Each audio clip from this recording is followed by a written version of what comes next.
जय हिंद दोस्तों। उम्मीद है कि आप लोग मस्त होंगे, स्वस्थ होंगे और अपने अपने काम में व्यस्त होंगे।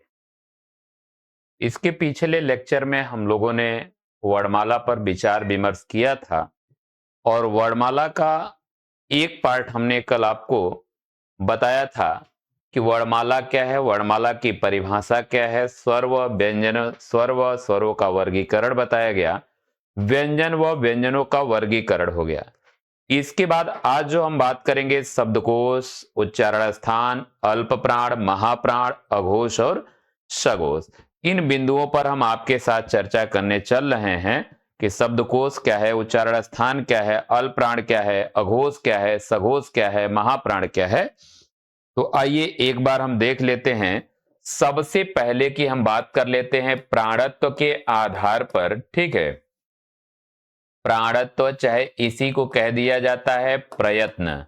प्राणत्व या प्रयत्न के आधार पर, प्राणत्व या प्रयत्न के आधार पर वर्ण भेद अगर पूछता है कितने प्रकार के होते हैं तो दो प्रकार बताइएगा। प्राण का मतलब क्या होता है ये जान लीजिए, हवा होता है। तो इसी को हम कह सकते हैं कि मुंह से हवा निकलने के आधार पर वर्णों को कितने भागों में बांटा गया है, तो दो भागों में बांटा गया है। एक का नाम क्या है, तो आपका अल्प प्राण होता है। एक का नाम क्या है, अल्प प्राण है, और दूसरे का नाम क्या है, तो महाप्राण है। ठीक है, अल्प प्राण है और महाप्राण है।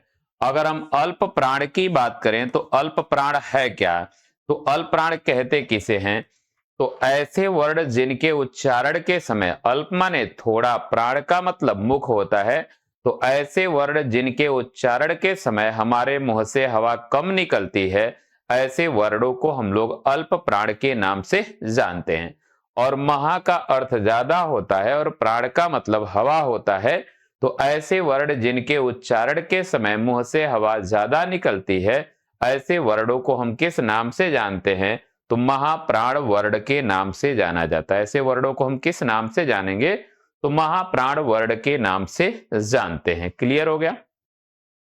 इनको पहचानेंगे कैसे, कभी आप क्या करिएगा, हाथ को ऐसे बांधिएगा, बांध करके इस वाले भाग को मुंह के पास ऐसे चिपका करके एक एक वर्ड को बोलिएगा, जैसे क, ख, ग, घ। तो देखेंगे क में हवा कम टकराएगी और ख में ज्यादा टकराएगी। तो इस प्रकार से इनका ये वर्गीकरण हो जाएगा, किसमें कम है और किसमें ज्यादा है।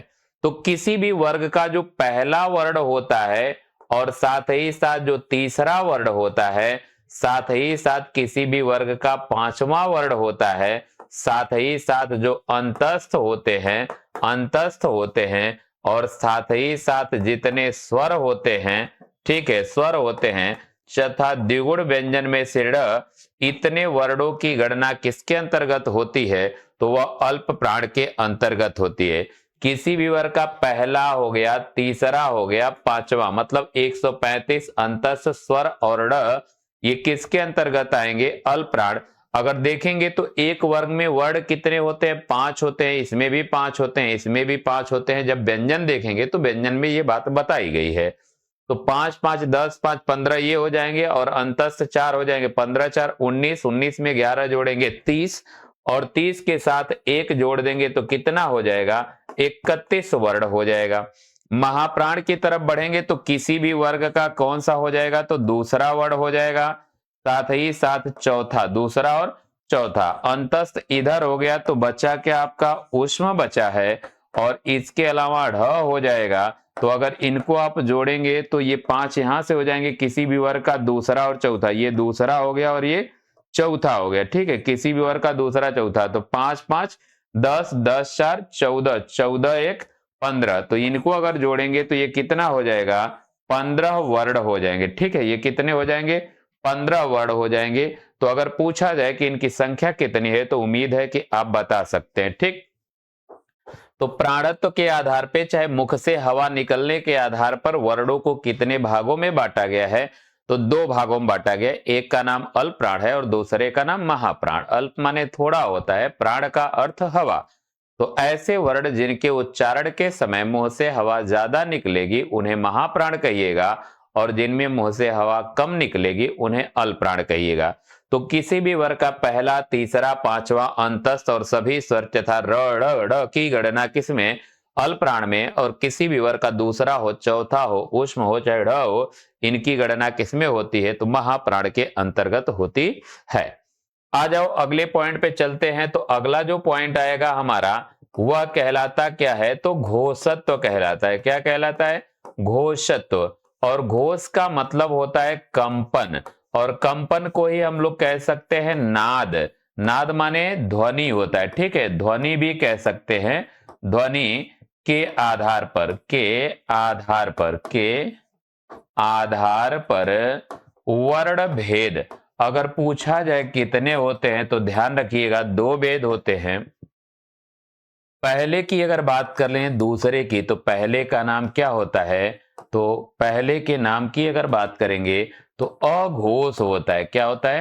अघोष वर्ण होता है। और दूसरे की बात करें तो सघोष वर्ण होता है। और सघोष वर्ण को ही हम लोग घोष वर्ण भी कह सकते हैं। क्या कह सकते हैं भाई?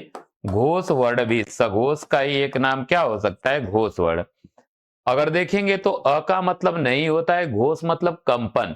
तो ऐसे वर्ण जिनके उच्चारण के समय हमारी स्वरयंत्रियों में कंपन नाम मात्र का होता है या बहुत कम होता है, ऐसे को हम लोग किस नाम से जानते हैं? तो उसे हम लोग अघोष कहते हैं। ठीक है, ऐसे वर्ण जिनके उच्चारण के समय हमारे स्वरयंत्रियों में कंपन नाम मात्र का होता है या बहुत कम होता है, उसे किस नाम से जाना जाता है? तो उसे ध्यान रखिएगा, उसे अघोष।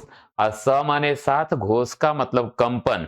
तो ऐसे वर्ण जिनके उच्चारण के समय हमारी स्वरयंत्रियों में कंपन ज्यादा होता है, उन्हें किस नाम से जाना जाता है? तो उन्हें सघोष के नाम से जाना जाता है। उन्हें किस नाम से जानेंगे? तो सघोष के नाम से जानते हैं। ठीक है, सघोष। अब होता क्या है, किसी भी वर्ग का पहला वर्ण हो जाएगा, चाहे किसी भी वर्ग का दूसरा वर्ण, और जो स होते हैं, कौन से श होते हैं? तीनों श होते हैं, इनकी गणना होती है अघोष में। याद करना होगा तो याद कर लीजिएगा, 12 सकार अघोष। ठीक है, 12 सकार क्या बताइएगा? अघोष बता दीजिएगा। 12 का मतलब क्या हो गया? किसी भी वर्ग का पहला, दूसरा, और सकार का मतलब श होगा, श होगा, श होगा। और ये किसी भी वर्ग का कौन सा? तो ये किसी भी वर्ग का पहला और दूसरा। तो पहला, दूसरा किसी भी वर्ग का, जैसे क, ख, छ, ट, ठ, त, थ, प, फ, और ये तीनों स कुल क्या होते हैं? आपके अघोष। तो अघोष वर्णों की संख्या कितनी होती है? तो 13 वर्ण होते हैं। कितने वर्ण होते हैं भाई? 13 वर्ण होते हैं। सघोष की तरफ बढ़ोगे तो किसी भी वर्ग का तीसरा वर्ण हो जाएगा, चाहे चौथा वर्ण हो जाएगा, चाहे पांचवा वर्ण हो जाएगा। और साथ ही साथ हमारे पास क्या मिल जाएगा? अंतस्थ मिल जाएगा। अंतस्थ के अलावा देखेंगे तो तीनों स ऊपर हो गए तो ह बच गया है। इसके अलावा सभी स्वर बचे हुए हैं। इसके अलावा ये भी तो तीसरा और चौथा से ही मिलके बना हुआ होता है, तो यह भी हो जाएगा। तो ऐसे वर्ण जिनके उच्चारण में क्या हो? स्वर यंत्रियों में कंपन होता है, ध्वनि होती है, उनको हम लोग क्या कहेंगे? सघोष। तो किसी भी वर्ग का तीसरा है, चौथा है, पांचवा है, तो 5 तिहाई 15, यहां से 15 4 19, 19 1 20, 20 11 31, और 31 दो कितना हो जाएगा? 31 दो की अगर बात करें 33 हो जाएगा। ठीक है, कितना? 33 वर्ण ये हो जाएंगे आपके। ठीक, 33 वर्ण ये हो जाएंगे आपके, ढ मिला करके। स्वर 11 हो जाएंगे, ह एक हो जाएगा। अंतस्थ कितने होते हैं? 4 होते हैं। किसी भी वर्ग का तीसरा, चौथा, पांचवा। अगर वर्ग ना समझ में आए तो इसके पिछले लेक्चर में जब आप जाएंगे तो क, ख, क वर्ग, च वर्ग, ट वर्ग, त वर्ग, प वर्ग लिखवाया गया है। तो पहली जो लाइन होती है ऊपर एक लिखा गया होगा, मतलब क, च, ट, त, प, ये वर्ग के पहले वर्ण हैं। फिर अगर बात करें ख, छ, ठ, थ, फ, ये वर्ग के दूसरे वर्ण हैं। ग, ज, ड, द, ब, तो ये वर्ग के कौन से? तीसरे वर्ण हैं। इस तरह से इनका वर्गीकरण चलता है। ठीक ना? चलिए, तो ये अघोष सघोष हो गया, अल्पप्राण महाप्राण हो गया। इसके बाद हम बात कर लेते हैं वर्णों का उच्चारण स्थान। क्या याद कर लेंगे? वर्णों का उच्चारण स्थान। ठीक है, वर्णों का उच्चारण स्थान की हम बात कर लेते हैं कि ये वर्णों का उच्चारण स्थान क्या क्या है, क्योंकि यहां से प्रश्न बनते हैं और बन भी सकते हैं। अगर पहले की बात करें तो पहले का नाम क्या है, अकुह विसर्ग कंठ। ठीक है, अकुह विसर्ग कंठ, बस इतना ध्यान रखिएगा, अकुह विसर्ग कंठ। ठीक है, अकुह विसर्ग कंठ, अकुह विसर्ग कंठ।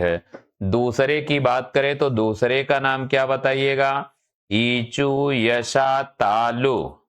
ईचू यशा क्या हो जाएगा, तालु हो जाएगा। अगर तीसरे की बात करें तो क्या हो जाएगा, रीटू रसा मूर्धा। रीटू रसा क्या हो जाएगा, मूर्धा। रीटू रसा मूर्धा हो जाएगा। चौथे की बात करें तो क्या होगा, तुलसी दंत हो जाएगा। तुलसी दंत, तुलसी दंत हो जाएगा। और पांचवें की बात करें तो इसका नाम आएगा उपु ओष्ठ। उपु ओष्ठ कैसे याद करिएगा, ध्यान दीजिएगा, अकुह विसर्ग कंठ, अकुह विसर्ग कंठ, ईचु यसा तालु, रीटु रसा मूर्धा, तुलसी दंत, उपु ओष्ठ, उपु ओष्ठ। अकुह विसर्ग क्या होगा भाई, कंठ, अकुह विसर्ग कंठ, ईचु यसा तालु, रीटु रसा मूर्धा, तुलसी दंत, उपु ओष्ठ। यह जो अ दिया है, इस अ का मतलब किससे होगा, तो अ और आ से हो जाएगा। कु का मतलब क वर्ग, तो क वर्ग में क्या आएगा आपका, क होगा, ख होगा, ग होगा, घ होगा, अंग हो जाएगा। उसके बाद देखिए ह लिखा है तो ह हो जाएगा, उसके बाद विसर्ग लिखा है तो विसर्ग हो जाएगा। मतलब इतने वर्णों का उच्चारण स्थान कहां पर है, कंठ है। इतने वर्णों का उच्चारण स्थान कहां पर है भाई, कंठ है। ठीक है, इतने वर्णों का उच्चारण स्थान कहां बताइएगा, कंठ की तरफ बताइएगा। ठीक है, कंठ से ये पूरे के पूरे आपके वर्ण उच्चारित होते हैं। ठीक, अब आते हैं दूसरे सूत्र की तरफ। दूसरा सूत्र हमारा क्या कह रहा है कि ईचु यशा तालु। क्या कह रहा है भाई, ईचु यशा तालु। तो अगर हम ई की बात करें तो ई होगा, और ये भी क्या हो जाएगा, ई हो जाएगा, ई ई। चू की बात करें तो च होगा, छ होगा, ज होगा, झ होगा, और इया हो जाएगा। ठीक है, ई ई, ई का मतलब ई ई, चू का मतलब च छ ज झ इय, और य की बात करें तो य हो जाएगा, और स की बात की जाए तो स होगा। मतलब ईचू ऐसा किसको बताइएगा, तालु को बताइएगा। ठीक है, ईचू ऐसा तालु। अगले की बात करें तो रीटू रसा मूर्धा है, तो इसमें आप जाएंगे तो री होगा, इसके बाद देखेंगे तो ट है, ठ है, ड है, ढ है, ड़ है। ट देखो, री का मतलब री और टू का मतलब ट वर्ग, तो ट वर्ग में क्या आएगा, ट ठ ड ढ ड़। और उसके बाद देखिए क्या है, र, तो यहां भी हम लोग लिख लेंगे र, और इसके बाद है श, तो ये हो जाएगा श। तो रीटू रसा क्या बताइएगा, मुर्दा। ये तुलसी दंत, तू का मतलब त वर्ग, तो त वर्ग में कौन आएंगे, त होगा, थ होगा, द होगा, ध होगा, न होगा, त थ द ध न। उसके बाद क्या लिख दिया, ल, और उसके बाद लिख दिया श। उसके बाद है उपु ओष्ठ, उपु ओष्ठ। तो उ का मतलब उ और उ हो जाएगा, और पु का मतलब प है, फ है, ब है, भ है, म है। ठीक है, प फ ब भ म हो जाएगा। तो ये हो गया आपका उपु ओष्ठ। ठीक है, उपु ओष्ठ हो गया, ये ध्यान रखेंगे। ठीक है, ये ध्यान रखिएगा, आपके लिए बड़े काम की चीज है। ठीक है, ये बहुत काम की चीज है, बताइएगा इतनी चीजें आपको समझ में आ गई, यहीं से ये काम बन जाएगा। ठीक है, चलिए हम लोग आगे बढ़ते हैं। अभी इसमें और भी बातें हैं, यही नहीं है, और भी बातें हैं। याद करिएगा, अकु विसर्ग कंठ, ईचु यसा तालु, ऋतु रसा मूर्धा, तुलसी दंत, उपु ओज। तो उ का मतलब क्या होगा, उ होगा। पु का मतलब प वर्ग, तो प वर्ग में कौन कौन से आते हैं, तो ध्यान रखिएगा, प फ ब भ म आता है। ठीक है, प फ ब भ म आता है। इस तरह से ये चीजें आपके पास निकल करके आती हैं। यहां तक चीजें समझ में आ गई होंगी। ठीक, अब हम लोग थोड़ा सा और आगे बढ़ेंगे इसमें। तो 7वें नंबर पे ले लेंगे, एक सूत्र होता है जिसका नाम है एदैतो कंठ तालु। क्या है भाई? एदैतो कंठ तालु। इसको आप ऐसे न याद करिएगा, यह ए होता है, यह ऐ होता है। ए का निर्माण होता कैसे है? तो अ धन ई से। अ कहां से? कंठ से। और ई कहां से? तालु से। इसलिए इसको हम क्या बोलते हैं? कंठ तालु कह देते। ठीक है। उसी प्रकार से अगर इसकी हम बात करें तो यह बनता है अ धन ए से, और ए कैसे बना है? तो अ धन ई से। यह अ मिलकर के आ हो जाएगा, और आ का उच्चारण स्थान कंठ और ई का उच्चारण स्थान तालु, इसलिए इसको क्या कह दिया जाता है? तो कंठ तालु के नाम से जानते हैं। मतलब इनको आपको बताना कहते हैं, ये जैसे बने हुए हैं उसी प्रकरण पर बताना है आपको इनको। ठीक है, ये जैसे बने हुए हैं उसी बेस पे इनको बताना है, ये नहीं कि इधर का उधर। जैसे ए कैसे बना है? अ धन ई से। ठीक, अभी आपने पढ़ा कि अ कहां से निकलता है? कंठ से। और ई कहां से है? तालु से। इसलिए इसको क्या कह देना आप? कंठ तालु। अगर ऐ की बात करते हैं तो यह कैसे बना? अ धन ए से। और ए कैसे बना है? तो अ धन ई से। यह अ मिलकर के क्या हो जाएगा? आ हो जाएगा।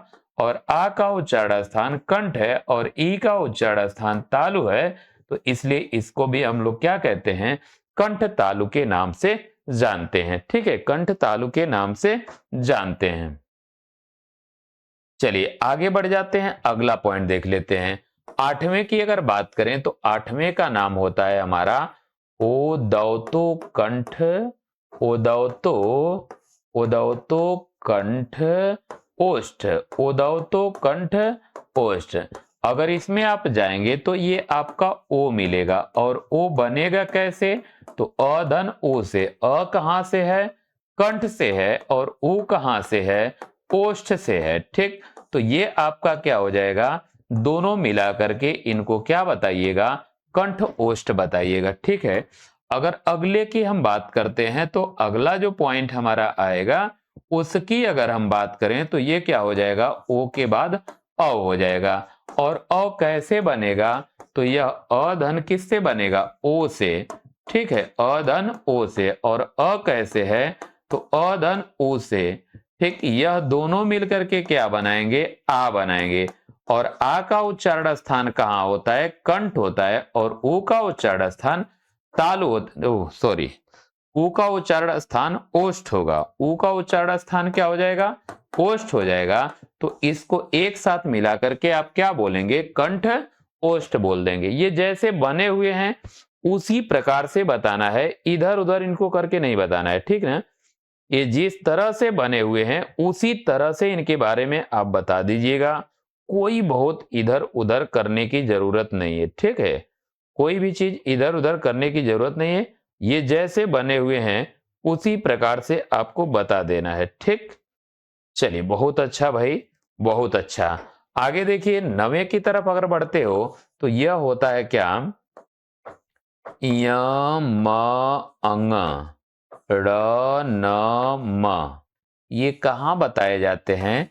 तो नासिका बताए जाते हैं। ठीक है, नासिका बताए जाते हैं। ये पहले भी आपको मैंने बताया कि वर्ग के जो 5वें वर्ड होते हैं कहाँ होते हैं? नासिक के होते हैं। ठीक है, जैसे अगर वर्ग के 5वें वर्ड पे जाएंगे तो क्या क्या होगा?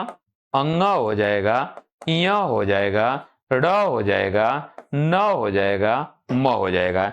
ये वर्ग के 5वें वर्ड हैं, तो इनका उच्चारण स्थान कहां बताइएगा? नासिका बता दीजिएगा। इसके बाद एक और बढ़ते हैं।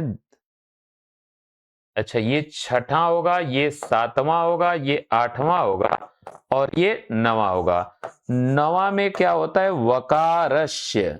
वकारस्य। ठीक है, तो वकार माने व होता है। ठीक है, व।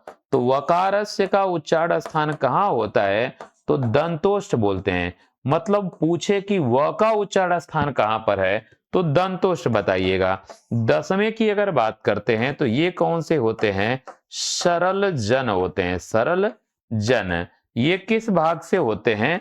तो वर्त्य भाग से उच्चरित होते हैं। कहां से? वर्त्य भाग से। ठीक, तो ये स हो जाएगा, र हो जाएगा, ल हो जाएगा, ज हो जाएगा, न हो जाएगा। ठीक है, सरल जन किस भाग से निकलते हैं?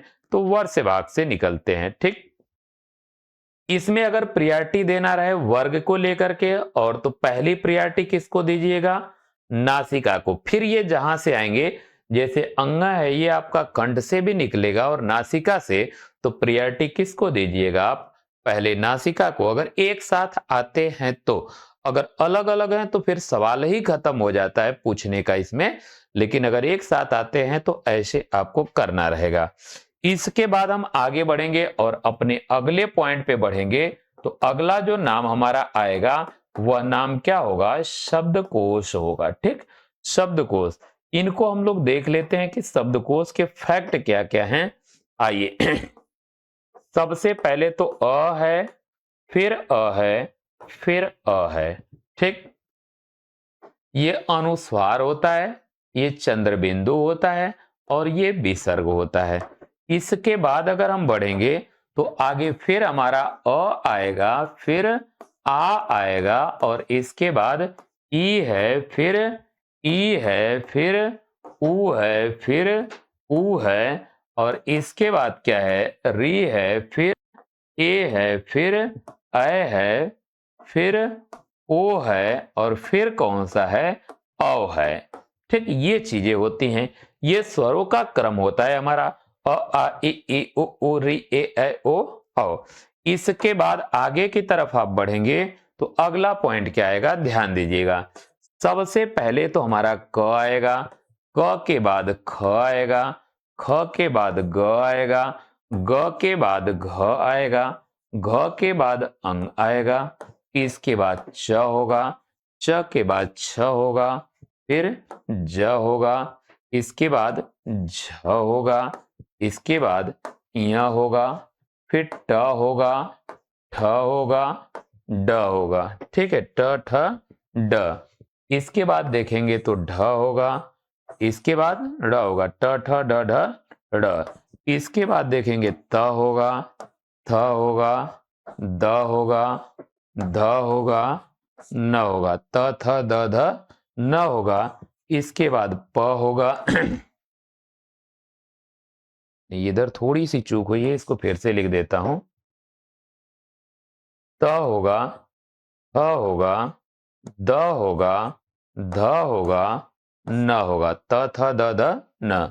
इसके बाद प है, प के बाद फ है, फिर ब है, फिर भ है, फिर म है, प फ ब भ म, प फ ब भ म। इसके बाद देखेंगे तो य है, फिर र है, फिर ल है, फिर व है, फिर तालव्य श है, फिर मूर्धा श है, फिर दंती स है और फिर कौन सा है? ह है।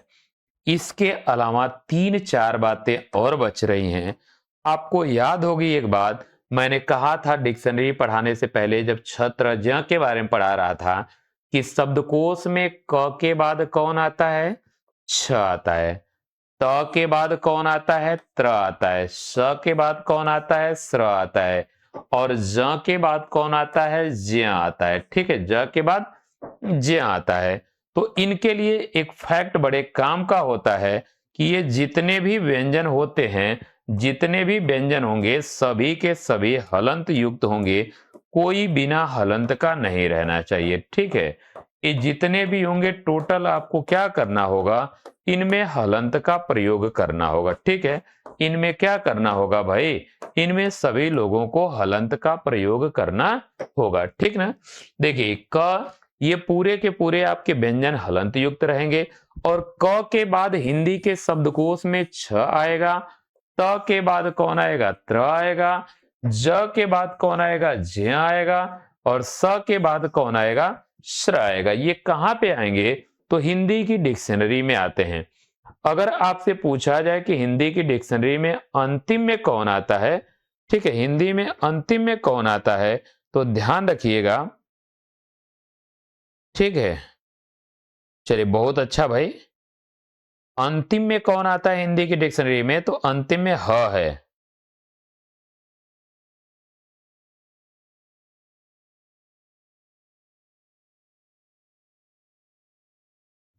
चलिए बहुत अच्छा भाई, बहुत अच्छा। अब देखिए इसकी अगर बात करें याद करने के लिए, तो इसका नाम आपको क्या याद बताया गया है? तो अनुस्वार बताया गया है। इसकी अगर बात करें तो आप लोग कभी भी पढ़ेंगे तो चंद्र बिंदु ही पढ़ते हैं। ठीक, अगर इसकी बात करें तो इसको हम लोग विसर्ग कहते हैं। तो याद कैसे करिएगा? अ से अनुस्वार च व, पहले अ है फिर च है फिर व है, तो पहले अनुस्वार है, चंद्र बिंदु है, फिर विसर्ग है। मतलब ये शब्दकोश में जैसे आते हैं वैसे ही रहेंगे। अगर इनकी आप बात करते हैं इन बिंदुओं की, तो यह हमारे जैसे स्वर हैं उसी प्रकार से चलेंगे, जिस तरह से यह स्वर हैं उसी क्रम में चलेंगे, इनमें कोई भी परिवर्तन नहीं होगा।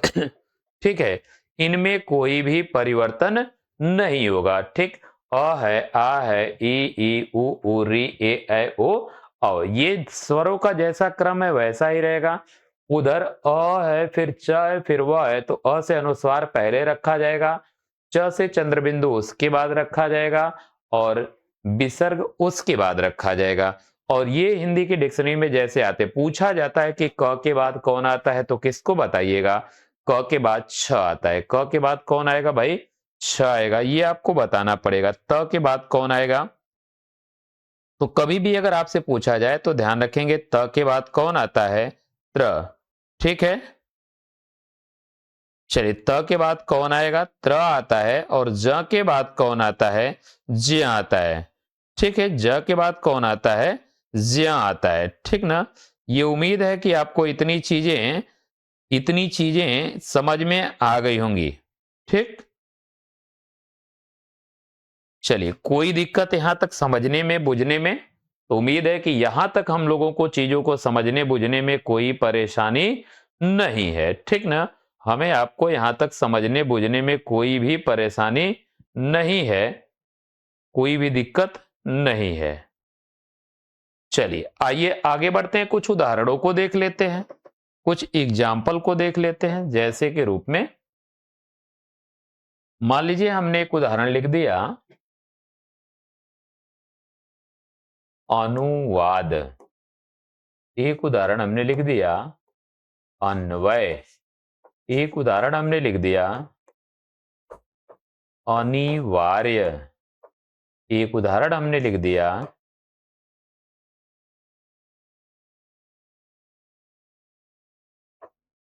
अनूप। अब आपका ए है या बी है, ये सी है, ये डी है। प्रश्न क्या क्या बन सकता है ये जान लीजिए। प्रश्न ये बन सकता है कि इनमें से शब्दकोश में पहले कौन आएगा, चाहे शब्दकोश में बाद में कौन आएगा। एक बात तो यह पूछी जा सकती है।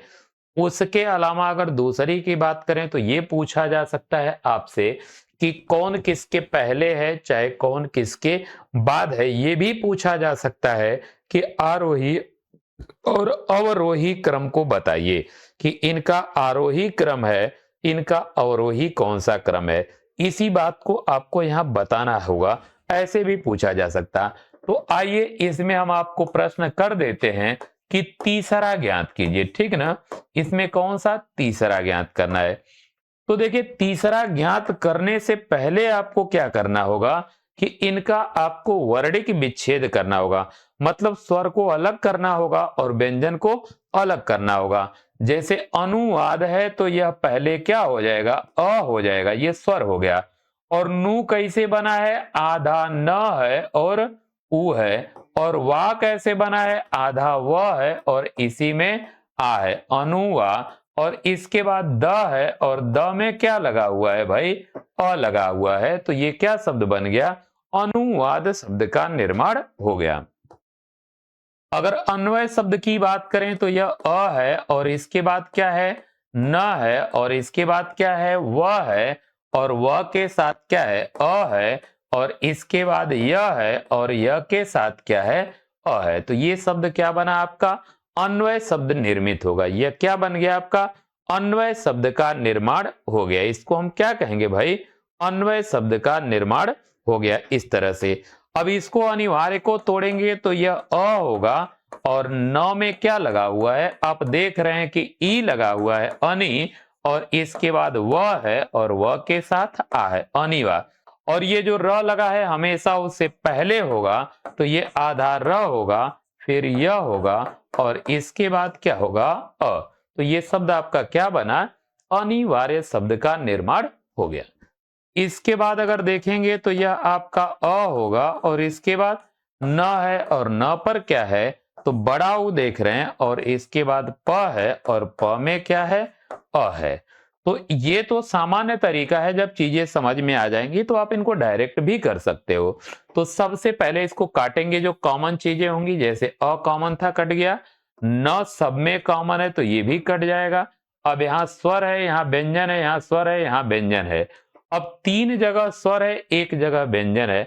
तो अब डिक्शनरी उठा के देखा जाए तो बताइए पहले स्वर आता है कि पहले व्यंजन आता है। तो आप देख पा रहे होंगे कि पहले हमारे क्या आते हैं, स्वर। तो यहां भी स्वर है, यहां भी स्वर है, यहां भी स्वर है। तो पहला दूसरा तीसरा इसमें से होगा और चौथे नंबर पे ये होगा। तो इसको हम चौथे नंबर पे लिख सकते हैं, पॉसिबिलिटी बनती है। अब चौथा नहीं पूछा है तो बात यही खत्म है, लेकिन लिख सकते हैं। अब देखो यहाँ ऊ है, यहाँ ई है, यहाँ ऊ है। तो पहले ऊ आता है कि ई आता है कि ऊ, तो आप पढ़ेंगे तो अ आ ई ऊ ऊ होता है। तो इसका मतलब है कि पहले क्या होगा हमारा, छोटी आएगी, इसके बाद छोटा ऊ आएगा और इसके बाद बड़ा ऊ आएगा। तीसरा पूछा है तो कौन सा हो जाएगा, अनूप हो जाएगा। अब यहां से अगर देखें डायरेक्ट भी करते हैं तो अ सबका हटा लीजिए। अब यहाँ न के साथ ई है, यहाँ न के साथ उ है, यहाँ न के साथ व है। ये व्यंजन के बाद तुरंत व्यंजन आ गया तो ये और दूर चला जाएगा। और यहाँ क्या है, आप देख रहे हैं कि यह उ है। तो सेम कंडीशन पे बने हुए हैं, जिस तरह से इनको तोड़ा गया है, मरोड़ा गया है। अब देखिए एक और उदाहरण लेते हैं। जैसे मान लीजिए हमने यहाँ पे क्षत्रिय शब्द लिख दिया, ठीक है, क्षत्रिय शब्द को लिख दिया। इसी प्रकार मान लीजिए हमने यहाँ पे क्षेत्रीय शब्द को लिख दिया। इसी प्रकार मान लीजिए हमने क्षेत्र शब्द को लिख दिया। इसी प्रकार मान लीजिए हमने क्षमा शब्द को लिख दिया। और यहाँ हमने कह दिया कि आप तीसरा ज्ञात करिए, ठीक है, तीसरा ज्ञात करिए। तो यह ए है, यह बी है, ये सी है और ये डी है। तो उत्तर निकालने के लिए आपको क्या करना होगा, या तो अगर समझ में आए तो डायरेक्ट भी कर सकते हो, और न समझ में आए तो ऐसी स्थिति में क्या करना होगा आपको, ठीक है, ऐसी स्थिति में क्या करना होगा आपको, इनको समझना पड़ेगा और समझ करके तोड़ करके तब लगाना पड़ेगा। तो आइए देखते हैं, क्षत्रिय शब्द को तोड़ेंगे तो छ कैसे बनेगा, आधा क होगा और क्या हो जाएगा, श। और इसी में लगा है ए तो ये बना है 6। और त्री कैसे बनेगा, आधा त होगा, आधा र होगा, ठीक। यहाँ पे ये आपका अ होगा क्योंकि छ है। तो ये क धन स धन अ, तो ये छ हो गया। अत्री है तो आधा त आधा र ई त्री, और यह है और यह में क्या है, अ है। तो ये क्षत्रिय हो गया। यहाँ क्षेत्रीय लिखा है तो देखेंगे तो 6 कैसे बनेगा, क धन श धन ए, तो ये 6 हो गया। और ई कैसे बनेगा, आधा त है, आधा र है, ई है, फिर यह है और यह के साथ क्या है, अ है। तो ये क्षेत्रीय शब्द का निर्माण हो गया। अगर क्षेत्र शब्द की बात करें तो क होगा, धन श होगा, फिर ए होगा 6। और इसके बाद देखेंगे तो त है, फिर क्या है, र है, और र के साथ क्या है, अ है। तो ये क्या बन जाएगा आपका, क्षेत्र शब्द का निर्माण हो जाएगा। अगर क्षमा शब्द की बात करें तो क होगा और इसके बाद स होगा और इसके बाद अ होगा। तो ये क्या बन जाएगा, छ। और इसके बाद देखें तो म होगा और म के साथ क्या है, आ है।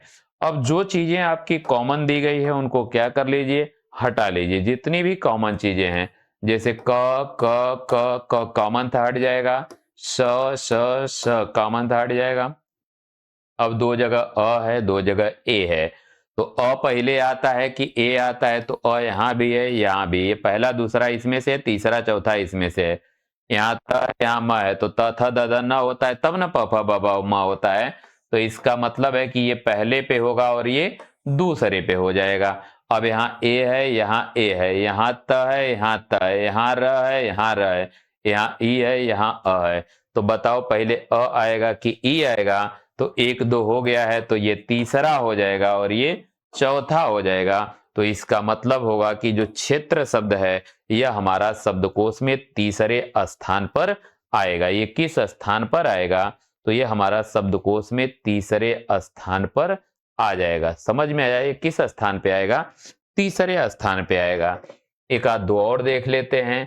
मान लीजिए इसी प्रकार हमने लिख दिया निरूपाय, इसी प्रकार हमने लिख दिया निर्विकार, ठीक, इसी प्रकार हमने लिख दिया निर्जन, इसी प्रकार हमने लिख दिया निर्माण, ठीक, निर्माण।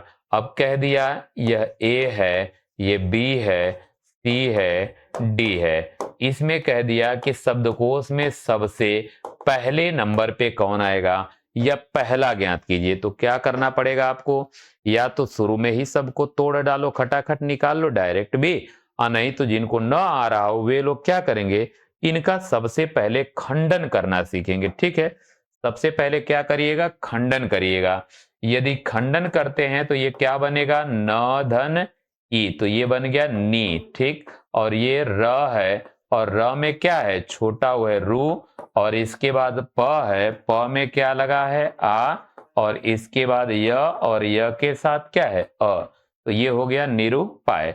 अगर निर्विकार शब्द की बात करें तो न होगा, फिर ई होगा, उसके बाद आधा र है, फिर व है, फिर ई, निर्वी, और इसके बाद क, और क में क्या लगा है? आ, और इसके बाद र, और र के साथ क्या है? अ।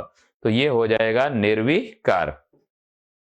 निर्जन की बात करें तो न होगा, न के साथ क्या है? ई है, और इसके बाद र है, र के साथ ज है, ज के साथ अ है, और इसके बाद न है, और न के साथ अ है। तो ये क्या बन जाएगा?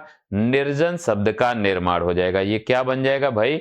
निर्जन शब्द का निर्माण हो जाएगा। इसके बाद अगर निर्माण शब्द की आप बात करते हैं तो ये न धन ई, तो नी हो गया, और ये आधा र पहले होगा, फिर म होगा, और म में क्या है? आ, निर्मा, और इसके बाद र, र में है अ। तो ये हो गया निर्माण।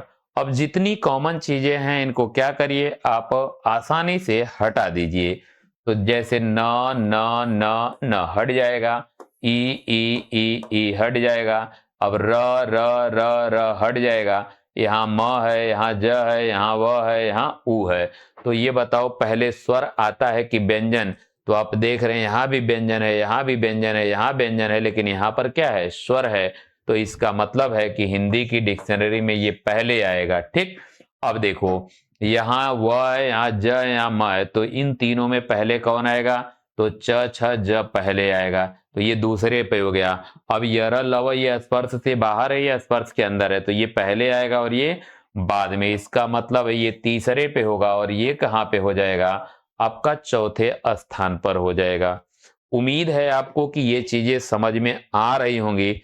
इसको समझने में आपको कोई भी किसी भी तरह की परेशानी नहीं होनी चाहिए, कि अभी भी है कोई भी परेशानी इन चीजों को समझने में।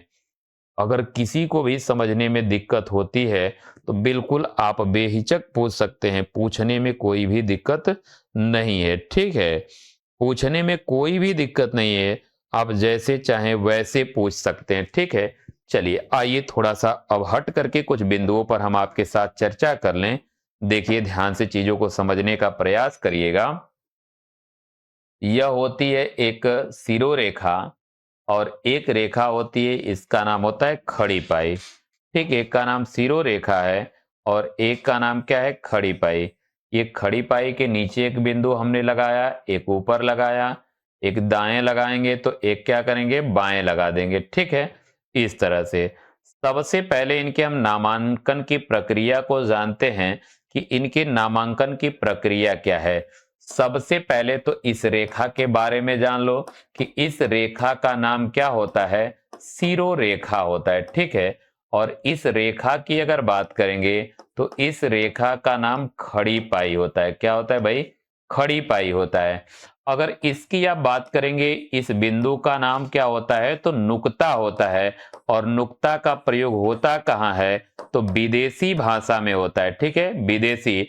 अनुक्ता लगाने की प्रथा कब स्टार्ट हुई थी? तो 1932 ईस्वी में। ठीक है, 1932 ईस्वी में।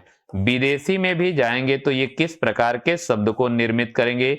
उर्दू, चाहे इसी को आप कह सकते हैं अरबी या फारसी। ठीक है, अरबी का चाहे फारसी भाषा में प्रयोग होगा। इससे बनने वाले जितने भी शब्द होंगे अरबी फारसी के ही हो सकते हैं, किसी और भाषा के नहीं हो सकते हैं। जैसे मान लीजिए अगर हमने जमीर लिख दिया तो ऐसे ही लिखा जाएगा, अगर हमने जिला लिख दिया तो ऐसे लिखा जाएगा, अगर इसी प्रकार हमने कफन लिख दिया तो ऐसे ही लिखा जाएगा, अगर हमने फना लिख दिया तो ऐसे लिखा जाएगा, अगर हमने जहर लिखा तो ऐसे रहेगा, अगर खुदा लिख दिया तो ऐसे रहेगा, अदा लिख दिया तो ऐसे रहेगा। ठीक है, अदा। इसी प्रकार अगर और भी शब्द हैं, मान लीजिए जिला है, जमीर है, जहर है, ठीक, ये सब ऐसे हैं जो इस प्रकार से प्रयोग में लिए जाते हैं। जरा, तो ये सारे के सारे अगर लगे हुए मिलेंगे तो आपको किसको बताएंगे? ये विदेशज को बताएंगे। ठीक, इसके बाद अगर इसकी बात करते हैं तो इसको कहते क्या है, कागजी नाम क्या है, पहले ये जान लीजिए। तो इसका जो कागजी नाम होता है अनुस्वार होता है। क्या होता है? अनुस्वार। अनुस्वार लगाने के बारे में सुझाव किसने दिया था? तो उनका भी नाम मैं बता दे रहा हूं। ये नाम दिया था डॉक्टर श्याम सुंदर दास ने। किसने? डॉक्टर श्याम सुंदर दास महोदय ने दिया था। ठीक है, अनुस्वार। ठीक, इससे बने शब्द, इससे बने शब्द, इससे बने शब्द प्रायः, इससे बने शब्द प्रायः तत्सम होते हैं। प्रायः क्या होते हैं? इससे बने शब्द प्रायः तत्सम होते हैं। अगर आप देखेंगे, जैसे मान लीजिए हमने अंश लिख दिया तो तत्सम होगा, अंग लिख दिया गया तत्सम होगा, आंत्र लिख दिया गया तत्सम होगा। ये सब किसको बताएंगे? तत्सम को बताएंगे। अगर हमने संस्कृत लिख दिया तो तत्सम हो जाएगा। मतलब अनुस्वार से बनने वाले अधिक से अधिक पदों की गणना किसके अंतर्गत होती है? तो तत्सम के अंतर्गत होती है। अगर इसकी आप बात करें तो ये क्या बताता है? यह केवल एक बात को बताएगा, क वर्ग का पंचमाक्षर बताता है। ठीक है, क वर्ग का ये क्या बताएगा? पंचमाक्षर बताएगा। साथ ही साथ इससे बने शब्द, इससे बने शब्द, इससे बने शब्द, इससे बने शब्द तत्सम होते हैं। इससे बने शब्द तत्सम होते हैं। इससे यदि किसी शब्द का निर्माण होगा तो वो क्या होंगे? तत्सम होंगे। जैसे मान लीजिए हमने गंगा शब्द को लिख दिया, इसी प्रकार मान लीजिए हमने वांगमय शब्द को लिख दिया, तो ये सब के सब क्या बनाएंगे? आपके तत्सम शब्दों का निर्माण करेंगे। ठीक है, ये पूरे के पूरे क्या करेंगे? आपके तत्सम शब्दों का निर्माण करेंगे। आइए एक पॉइंट और है, इसको भी देख लेते हैं। अगर इसकी हम बात करें तो इसका नाम क्या होता है? तो ताड़न जात चिहन होता है। क्या होता है?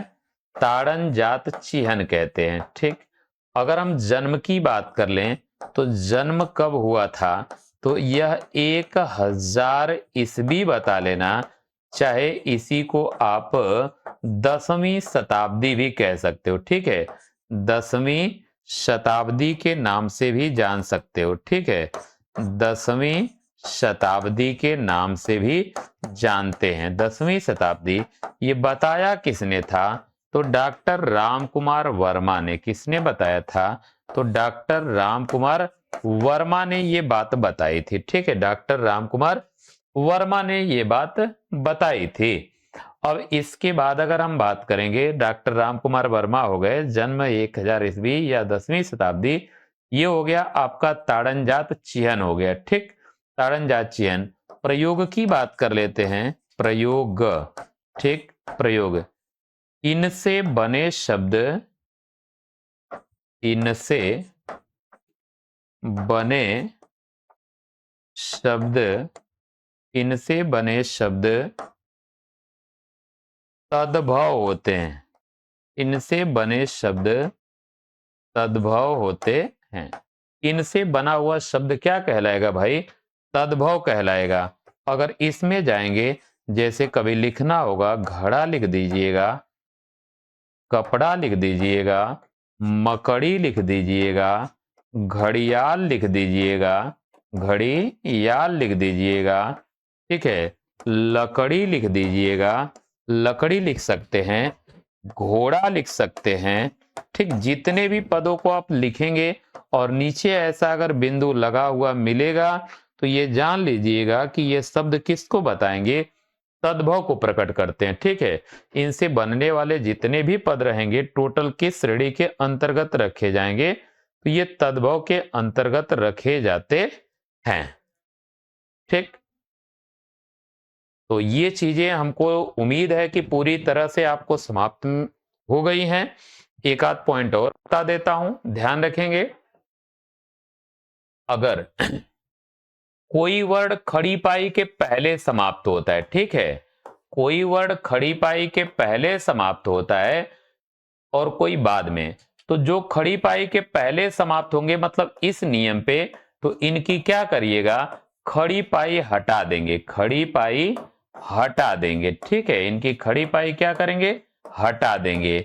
ये किनके लिए बताया गया है? ध्यान दीजिएगा, जो खड़ी पाई के पहले समाप्त हो, जैसे इनका आधा, ये आधा रूप का रूल होता है। ठीक है, आधा रूप के लिए है ये, आधा रूप के लिए इनको ऐसा करेंगे कि खड़ी पाई ही इनकी क्या करेंगे? हटा देंगे। जैसे ख है तो ख ऐसे हो जाएगा, ग है तो ग ऐसे हो जाएगा, ठीक है, ज है तो ज ऐसे हो जाएगा। ठीक है, तो ऐसे वर्ड जो खड़ी पाई के पहले समाप्त होते हैं उनको आधा करने के लिए, जो खड़ी पाई के बाद समाप्त होते हैं उनमें क्या करेंगे? खड़ी पाई के बाद का आधा हटा देंगे। ठीक है, खड़ी पाई के बाद का आधा क्या करेंगे? हटा देंगे। जैसे क है तो इसका रूप ऐसे लिखा जाएगा क, अगर फ है तो ऐसे लिखा जाएगा फ। मतलब ये खड़ी पाई के बाद समाप्त हो रहा है और ये क्या है? खड़ी पाई के पहले समाप्त हो रहे हैं। और जिनमें खड़ी पाई का प्रयोग न हो, ठीक है, जिनमें खड़ी पाई का प्रयोग न हो उनको आधा करते समय आपको क्या करना है? इनको पहला काम क्या कहा जाएगा? गोल वर्ड कहा जाएगा। ठीक है, गोल वर्ड कहते हैं, गोल वर्ड कहते हैं। और आधा करने के लिए क्या करना है? आधा करने के लिए, आधा करने के लिए हलंत का प्रयोग करते हैं, हलंत का प्रयोग करते हैं। इनको क्या करिएगा? हलंत का प्रयोग कर दीजिएगा। यदि आधा करना होगा तो हलंत का प्रयोग कर दीजिएगा। जैसे की तरफ अगर हम बढ़ेंगे, मान लीजिए ये ड हो गया, ट हो गया, ठ हो गया, ड हो गया और इसके अलावा द हो गया, ठीक, इसके अलावा ह हो गया, तो इन सबको आधा करना रहे तो ऐसी स्थिति में क्या करिएगा? सीधा सीधा काम होता है कि हलंत का प्रयोग कर दीजिए। यदि आप हलंत का प्रयोग कर देते हैं तो ऐसी स्थिति में ये पूरे के पूरे क्या बन जाते हैं आपके? ये पूरे के पूरे क्या हो जाएंगे? आधे वर्ण हो जाएंगे। ठीक है, ये पूरे के पूरे क्या हो जाएंगे? आधे वर्ण हो जाते हैं। इसके अलावा अगर देखा जाए तो एक र होता है, र पर हलंत का प्रयोग होगा, लेकिन अगर यहां पर व्यंजन दिया हुआ है तो ऐसी स्थिति में यह उसके ऊपर लगेगा। जैसे क है तो इसके ऊपर आएगा, च है तो इसके ऊपर आएगा, म है तो इसके ऊपर आएगा। लेकिन अगर स्वर दिया हुआ है तो ऐसी स्थिति में जुड़ जाएगा। जैसे अ दिया हुआ है तो इसको जोड़ेंगे तो पूरा र हो जाएगा। अगर ई दिया हुआ है जोड़ेंगे तो री हो जाएगा।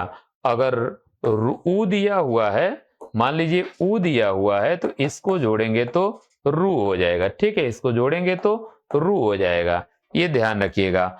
अगर कहीं पे आधा र है और ऊ जोड़ते हो तो रू ऐसे लिखा जाएगा। अगर आधा र है, अगर बड़ा ऊ जोड़ते हो तो यह इस तरह से लिखा जाएगा, ये घुंडी वाला हो जाएगा। ठीक, घुंडी वाला। और जितने भी घुंडी वर्ड होते हैं ध्यान रखिएगा उनके ऊपर से कभी भी शिरोरेखा नहीं गुजरती है। जितने भी घुंडी वर्ड होते हैं उनके ऊपर से सिरोरेखा नहीं गुजरती है। जैसे कहीं पे यदि आपको मान लीजिए प्रथम शब्द लिखना है, तो ये अगर ऐसे लिखते हो तो ये गलत है, ठीक है।